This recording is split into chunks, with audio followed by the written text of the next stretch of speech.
Hey guys, my name is Priscilla Elias and today we'll talk about a question I receive almost on a daily basis. How much gear do you need to be a good photographer? After all, you probably know just as well as I do. There are tons and tons of different cameras, lenses, lights, support, softwares and so on that we can choose from, and the releases, they never stop either. So what is it that you really actually need?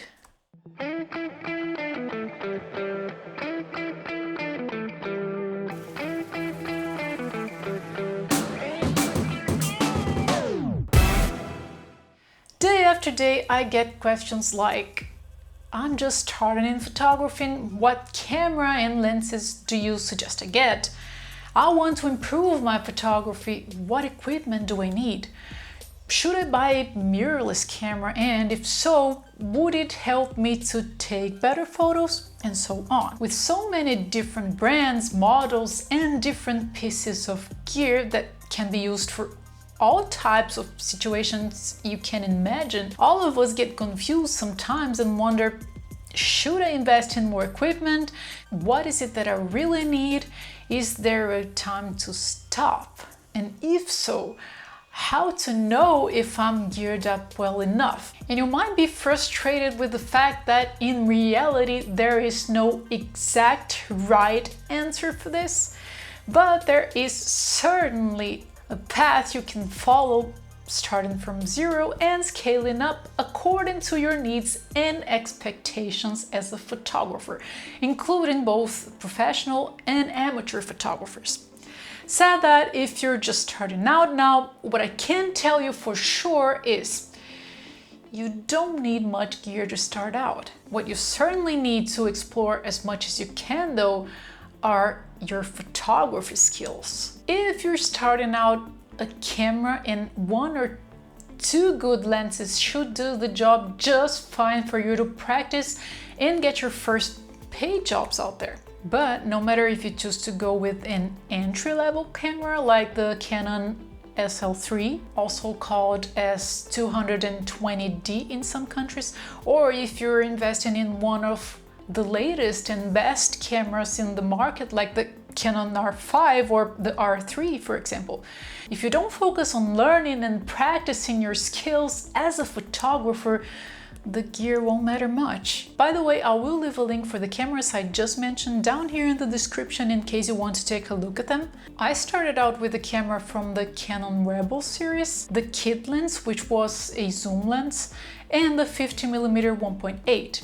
Entry-level gear that did the job just fine once I mastered my photography skills. Because before that, I didn't know what I was doing, so I took terrible photos. And I wondered if I should blame the camera, but soon enough I realized that no, I shouldn't be blaming the camera. I just needed to practice more. So on the other hand, I've seen people buy very expensive gear and take bad photos, or in the best scenarios, they take good photos when the auto mode served them well, but they didn't have any creative freedom, and from time to time they wouldn't be able to capture something specific they had in mind simply because they didn't master the exposure triangle, they didn't practice enough with their gear, or they didn't know much about how to explore different focal lengths and composition. So first things first, always, if you're starting out just now, get yourself a camera and a lens. I suggest to have the kit lens, which is usually a zoom lens that will give you some versatility for focal length, and a 50mm 1.8, or even better, a 1.4 if you can afford for one. If you have that, it will be more than enough for you to learn and practice, and as you learn more and practice, you will understand your specific needs as a photographer, and in no time you will know exactly what you need to boost the type of photography you want to explore the most.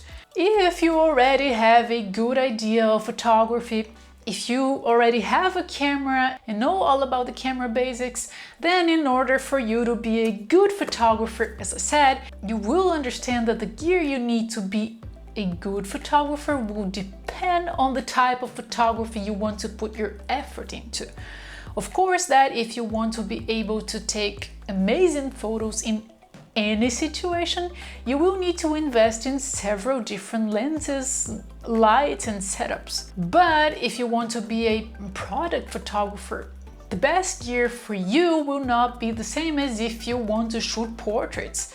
If you shoot weddings, the best gear for you will probably not be the same one that would be the best if you wanted to shoot landscapes, and so on. So my tip for you is start from the general with little and invest in working on your skills rather than buying more and more gear. Don't waste your money.